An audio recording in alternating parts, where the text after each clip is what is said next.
Aujourd'hui, je veux parler d'un sujet qui m'a frappé depuis que je suis arrivé au Vietnam, la surcharge de travail. En tant que Canadien, je suis habitué à une semaine de travail de 40 heures avec des jours de congé et des vacances. Mais ici, au Vietnam, la réalité est très différente. Ma copine, par exemple, travaille 48 heures par semaine, 6 jours sur 7. Même lorsqu'elle est en congé, elle doit souvent répondre aux appels et aux textos de son patron. C'est une pression constante qui peut avoir des conséquences graves sur la santé mentale et physique. Je me demande comment les Vietnamiens peuvent supporter ce rythme de travail. Pourtant, il semble que cela soit une norme ici. Les gens au Vietnam sont connus pour être accueillants et souriants, mais je me demande si cette surcharge de travail n'a pas un impact sur leur bien-être. Personnellement, j'ai appris à imposer mes propres limites et à les communiquer de manière claire. Cela m'a aidé à maintenir un équilibre sain entre mon travail et ma vie personnelle. J'aimerais partager mes réflexions sur ce sujet et entendre vos opinions. Plus jeune, j'avais du mal à imposer mes limites de manière efficace. Avec l'âge, j'ai appris que communiquer clairement mes pensées et mes limites tout en gardant une approche ouverte et flexible était essentiel pour obtenir de meilleurs résultats dans mes interactions.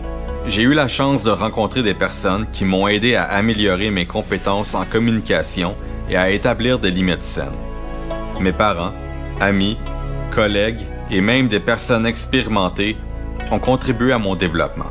Certains ont également mis mes compétences à l'épreuve en me présentant des défis, ce qui m'a permis de pratiquer et de renforcer mes habiletés.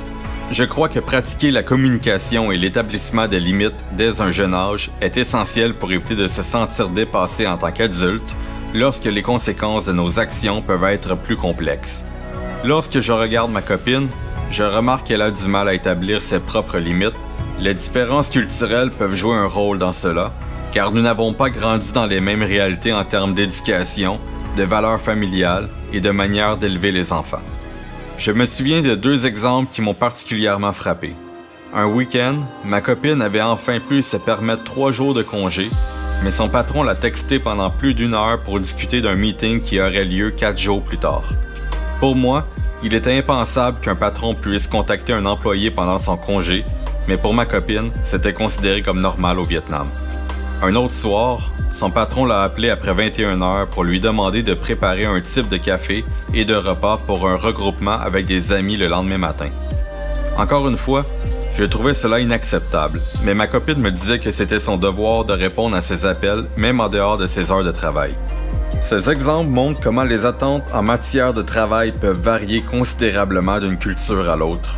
Alors que je considère que les employés ont droit à des limites claires et à un respect de leur temps personnel, ma copine semble considérer que de répondre aux appels et aux messages de son patron en dehors des heures de travail est une partie normale de son travail. Je crois qu'il est important de remettre en question notre propre développement et notre façon de naviguer dans la vie pour mieux comprendre nos besoins et nous assurer que nous prenons soin de notre propre bien-être. Cela signifie également être conscient des différences culturelles et des attentes qui peuvent varier considérablement d'une personne à l'autre. Je crois que ma copine a une force de caractère et de résilience qui surpasse ma propre personne.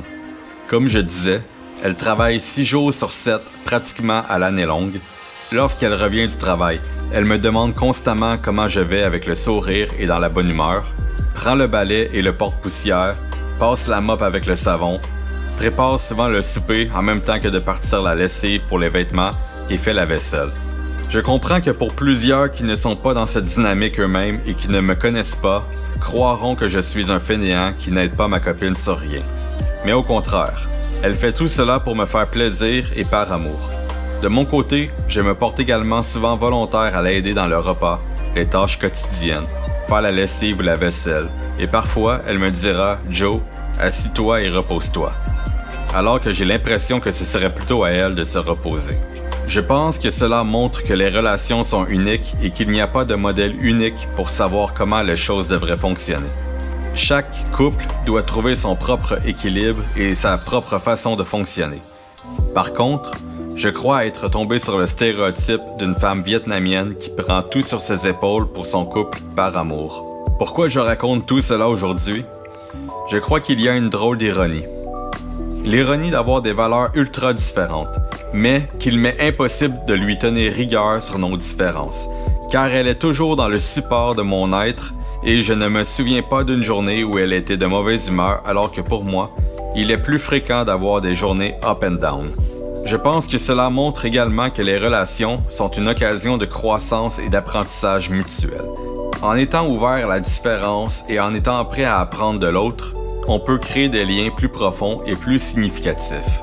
Autant que parfois j'aimerais qu'elle soit en mesure d'imposer ses limites comme je le fais si bien, autant je me dis que la force de ce couple réside peut-être dans nos différences et qu'à nous deux, nous parvenons à apprendre l'un de l'autre. J'apprends sur sa patience et garder mes émotions stables, alors qu'elle apprend à être plus dans la sincérité de ses émotions lorsqu'elle doit les partager, même si cela peut parfois être compliqué pour elle de s'ouvrir sur ses ressentis. En conclusion, ma relation avec ma copine vietnamienne m'a appris que les différences culturelles peuvent être une source de richesse et de croissance. En apprenant l'un de l'autre, nous sommes capables de surmonter les obstacles et de grandir ensemble. Je suis reconnaissant pour cette expérience qui m'a permis de découvrir une nouvelle culture et de grandir en tant que personne.